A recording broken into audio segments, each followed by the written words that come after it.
7 astuces pour une vie heureuse. Alors il y a certaines choses que l'on fait dans notre quotidien qui nous aident absolument pas à se sentir bien.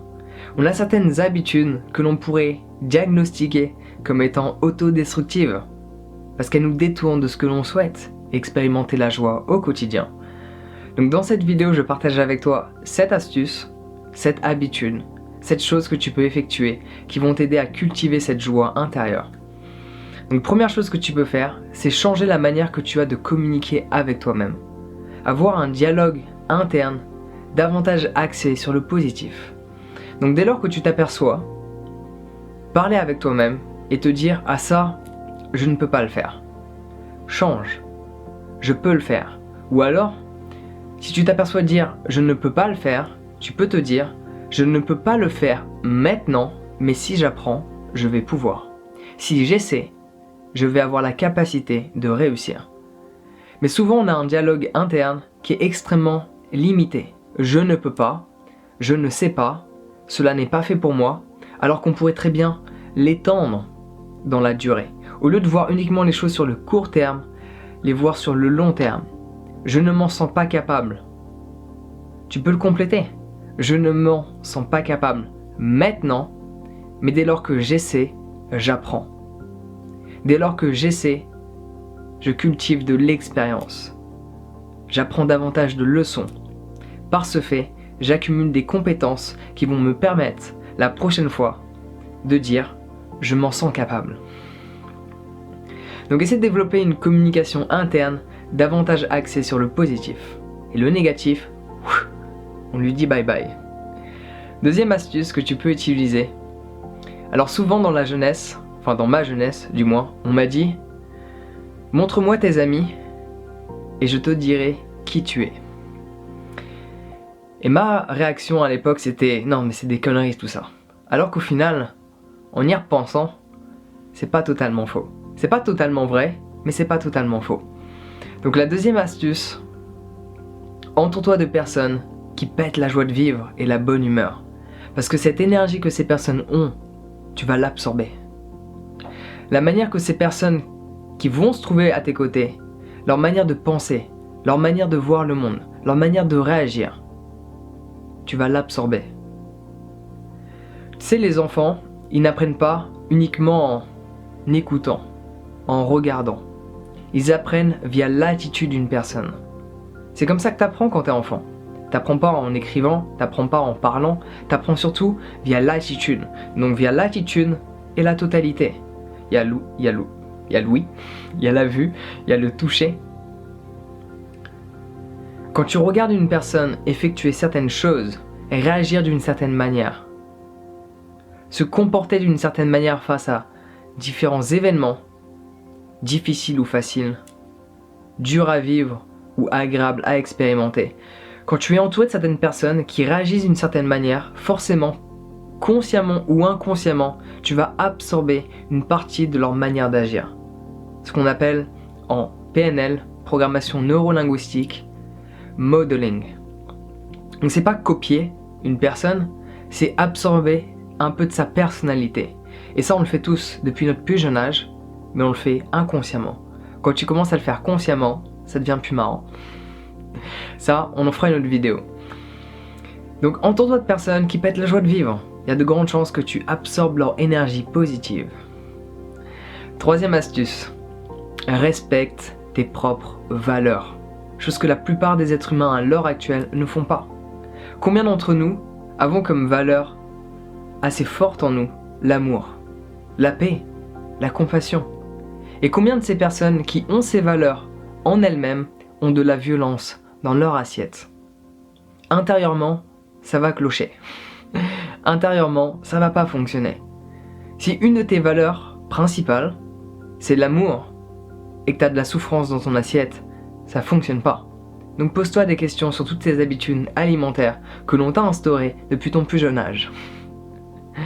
Si une de tes valeurs c'est la compassion, et qu'une des personnes que tu rencontres se comporte d'une certaine manière qui te déplaît, et tu n'arrives pas à l'accepter, tu n'arrives pas à développer de la compassion pour cette personne par rapport à ses actions ou ses inactions, tu ne respectes pas ta valeur. Quand on parle de compassion, on parle d'acceptation. Respecte tes valeurs et tu vas cultiver cette joie intérieure.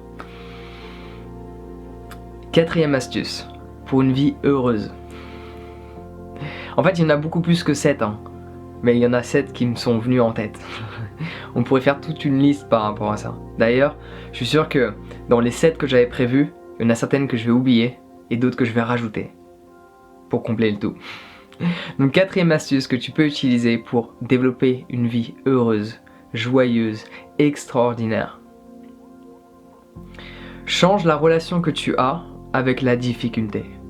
Au lieu de voir la difficulté comme étant un problème, chose que la plupart des gens font, dès que quelque chose est difficile, il y a un problème. Parce que tu n'y arrives pas, c'est pour ça que c'est difficile. Quand c'est facile, tu dis pas que c'est difficile. Quand c'est facile, tu dis pas qu'il y a de problème. Parce que c'est facile. Tu vois la différence? Oh, je dois affronter quelque chose, c'est super difficile ce que je fais aujourd'hui. Et quand c'est facile, t'en parles pas. C'est facile. Change la relation que tu as avec cette difficulté. Vois cette difficulté comme étant une opportunité d'apprendre, comme étant une opportunité de grandir, car dans la difficulté, il y a davantage de leçons. Comme on le dit si bien, on apprend plus dans la souffrance que dans la joie, parce que dans la souffrance, il y a de la difficulté de ressentir ce que l'on expérimente à cet instant présent. Mais tu peux l'appliquer sur différents aspects de ta vie. La difficulté à accomplir une tâche. Si c'est difficile, c'est parce que tu sors d'une certaine manière de ta zone de confort pour expérimenter quelque chose de nouveau. Là où il y a davantage d'informations que tu pourras utiliser par la suite dans le domaine souhaité.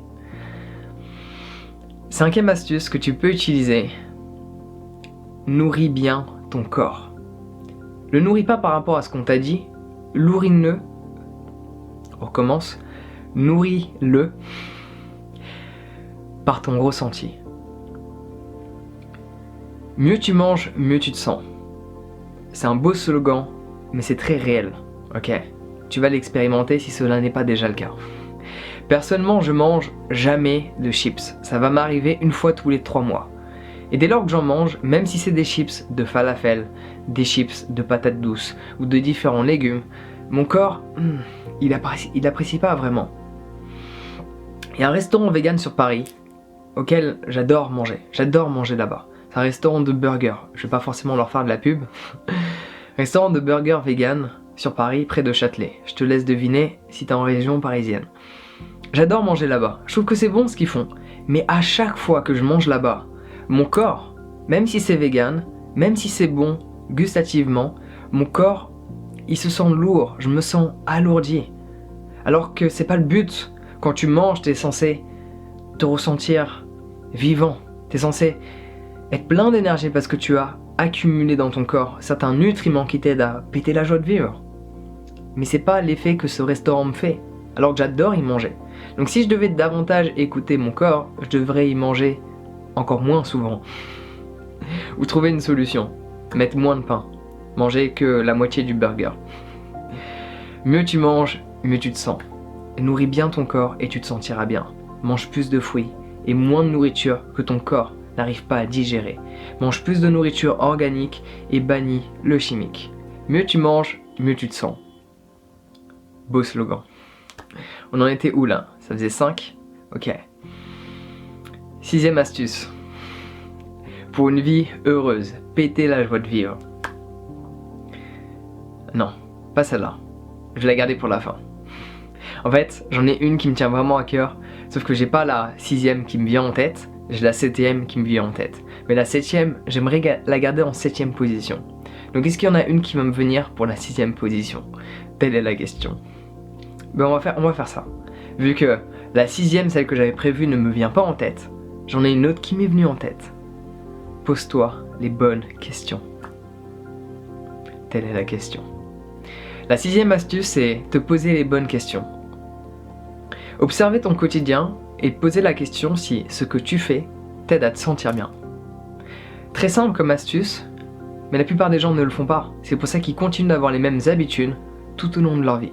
On leur a inculqué certaines choses à faire et ils continuent de faire ces choses-là indéfiniment. Et ça c'est un peu dommage, parce que ce n'est pas parce que tu fais quelque chose depuis 5 ans 10 ans, 20 ans, 30 ou 40 ans que cette chose t'aide à te sentir bien.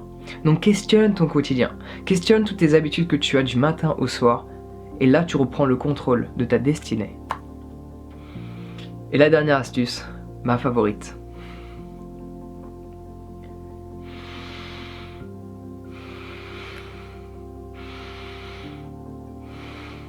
Respirer, oui, c'est une bonne chose à faire. Tu ne le contrôles pas. On peut un tant soit peu contrôler notre respiration, mais la chose que tu peux faire surtout, c'est en être conscient. Développe une conscience de ta respiration. C'est une astuce magique. Tous tes problèmes proviennent de ton mental, parce que tous tes problèmes proviennent de la perception que tu as de ce que tu expérimentes. Tous tes problèmes proviennent de la perception que tu as de ce que tu vois, ou de ce que tu entends, ou de ce que tu ressens. Dès lors que tu concentres toute ton attention sur ta respiration, que tu en deviens conscient, tous ces problèmes disparaissent instantanément. Parce que tu arrêtes complètement de partir dans une imagination du futur, ou de revenir dans les problèmes du passé. Tu es pleinement focalisé sur cet instant présent.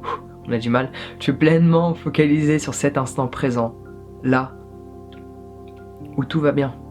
Tu vois, dès lors que je fais des petites fautes, entre guillemets, de prononciation, je pourrais mal vivre ça si je me projetais dans une imagination du futur, si j'essayais de me projeter dans ta tête et d'essayer de voir ce que tu peux penser de moi. Je pourrais mal me sentir via toutes ces petites fautes de grammaire que je peux faire parce que je pense dans une autre langue que la langue française. Si je revenais dans le passé, où toutes les personnes qui m'ont critiqué en me disant « Ah, ta manière de parler, c'est un peu comme Jean-Claude Van Damme. Ah, tu sais pas prononcer tel et tel mot. Ah, tu sais pas t'exprimer. » Ne juge jamais une personne qui a des complications à parler une langue, parce que cette personne parle sûrement une langue de plus que toi. Le jour où j'ai appris ça, c'était génial. Donc développe ta concentration, développe ton attention et déplace-la sur ta respiration. Quand tu es dans le moment présent, tout va bien. Parce que tu es là, ici et maintenant. Et dans cet instant, la seule chose que tu peux expérimenter, c'est la joie qui est déjà présente en toi. Donc sur ce, prends soin de toi, passe une agréable journée, développe de nouvelles habitudes, trouve des astuces qui t'aident à te sentir bien et applique-les dans ton quotidien. Prends soin de toi, passe une bonne journée et on se voit bientôt.